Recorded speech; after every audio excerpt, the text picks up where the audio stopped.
এইটো ইমান ডাঙৰ মাছ ক'ৰ পৰা আনিলা দিয়া ডাঙা আকৌ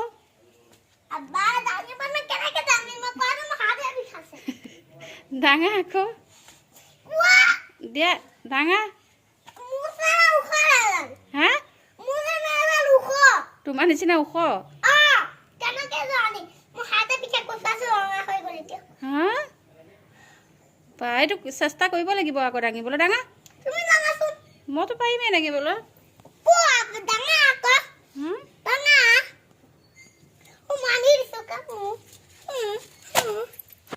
দিয়া